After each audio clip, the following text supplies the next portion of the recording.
How did Dostoevsky, the darkest of writers, propose? There was no ring, no bouquet, not even the words, "I love you."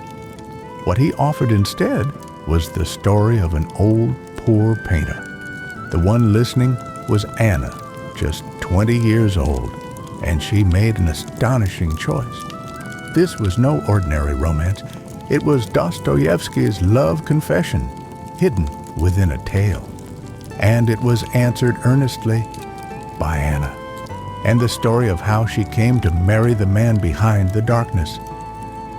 This is the story of those two, told through the memoirs of Anna Dostoevskaya. This is Goat Theater. Now then, before that day of confession arrived, let us first look back on the early days they shared together. Though they managed to complete The Gambler in 1 month, the thought that they might never see each other again began to fill them both with a quiet sadness. That's when Anna invited Dostoevsky to her home. The date was Thursday, November 3rd, but Anna found herself unable to wait for the day to arrive. After spending every day with him during that intense month of writing, even 4 days apart felt long and lonely. She worried that Dostoevsky, such a cultured and intellectual man, might be bored in a home with just her and her mother. But her concern was unnecessary. Dostoevsky had a natural gift for putting people at ease, and even Anna's nervous mother was soon laughing and drawn into cheerful conversation.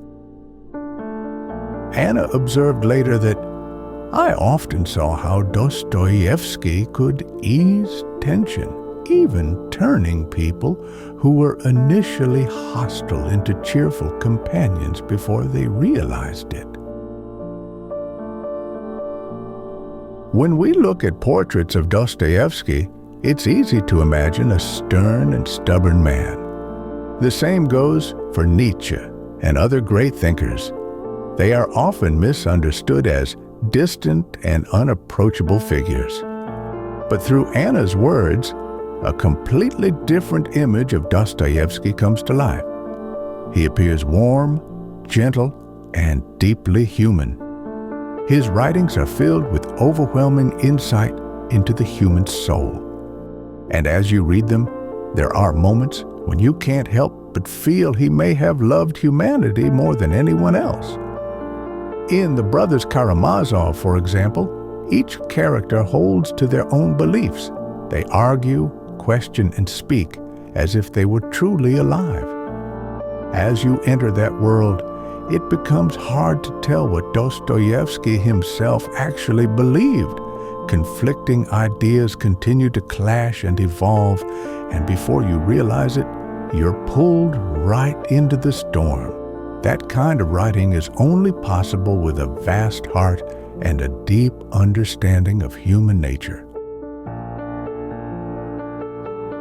The characters in the Brothers Karamazov are not puppets. They are layered souls who have been granted the right to live. And that's why his stories go beyond fiction. They reflect something essential about what it means to be human. Reading Anna's memoirs, you begin to see how it all connects. Dostoevsky didn't just bring people to life in his stories. In the real world, too, he had a quiet power to comfort and draw people close. And with that in mind, the depth of human insight within his work feels even more vivid.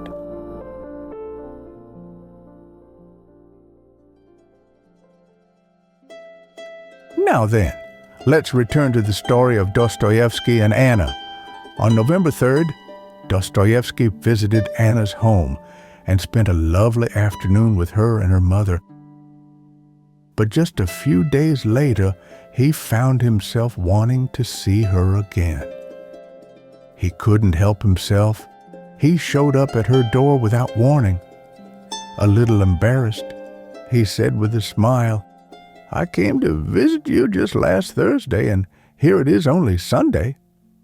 And yet, here I am again." The unexpected visit stirred something deeply in Anna's heart.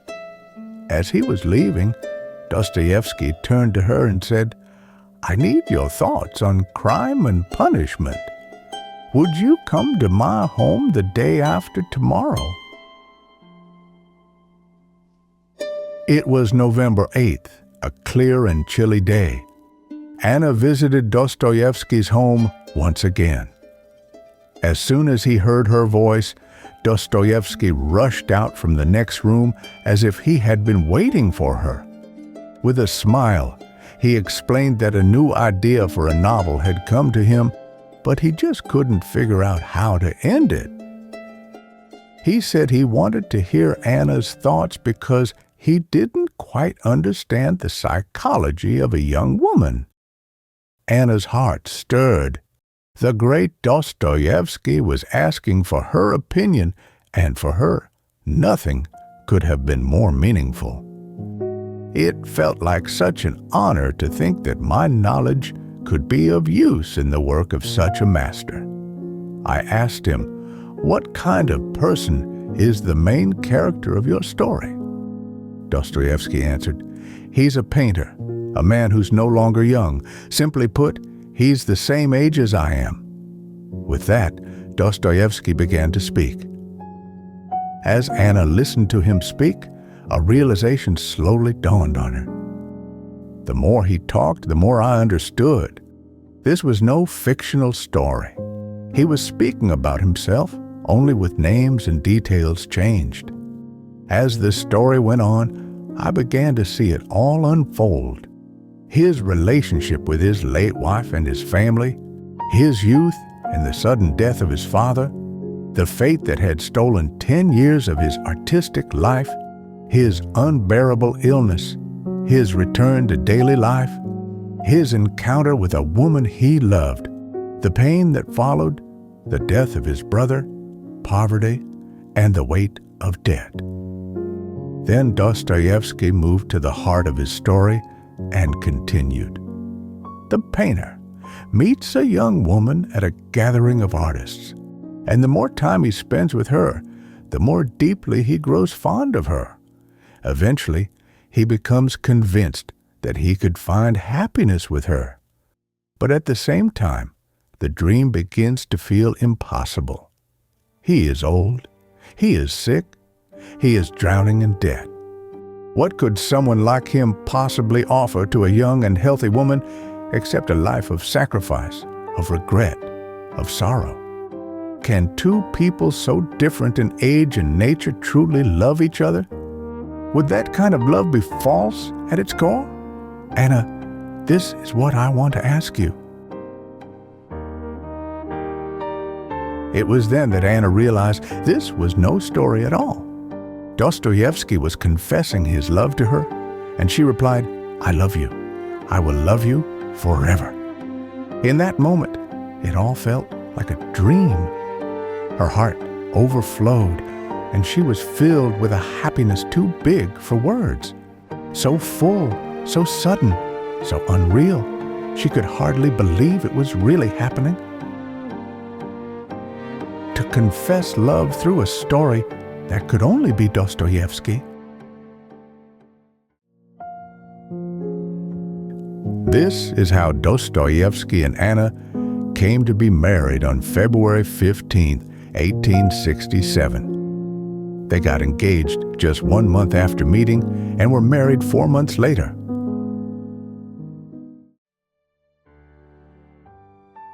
Years later, Dostoevsky looked back on that time and spoke to Anna about it.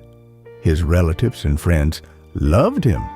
They felt sorry for his situation and were outraged that he had signed a contract with such a dishonest publisher.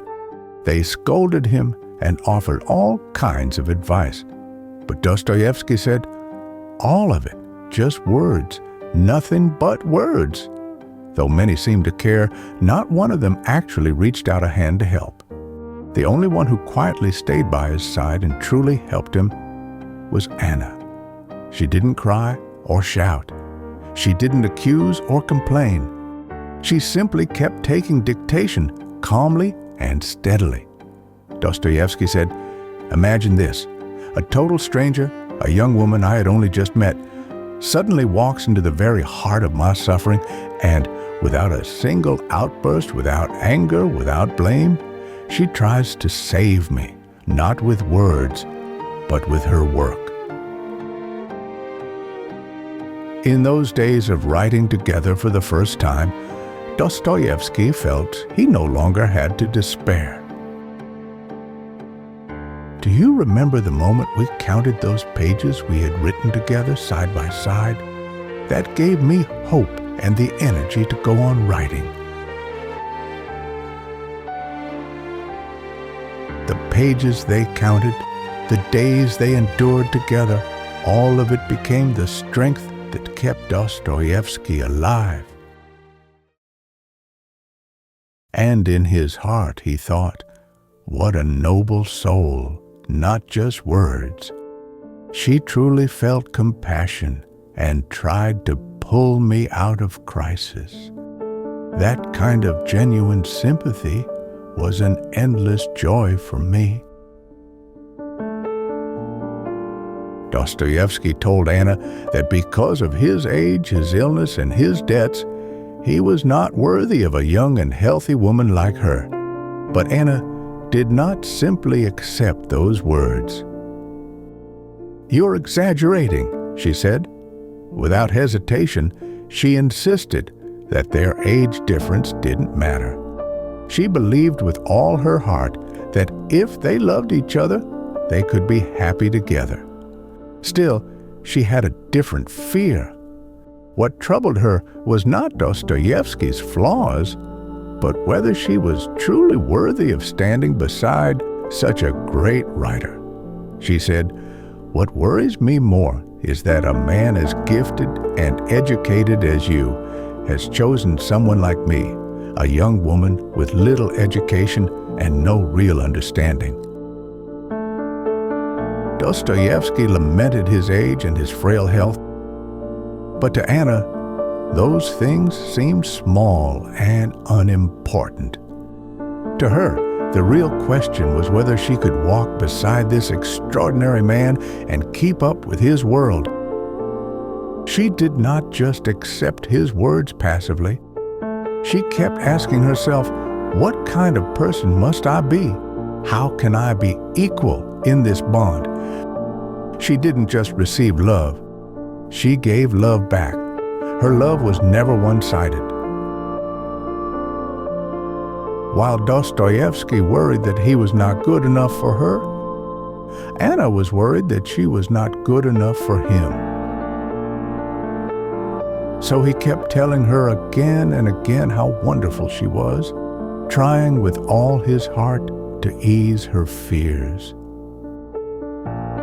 Together, they built something rare, a bond formed not through sacrifice, but through mutual recognition and deep, abiding respect.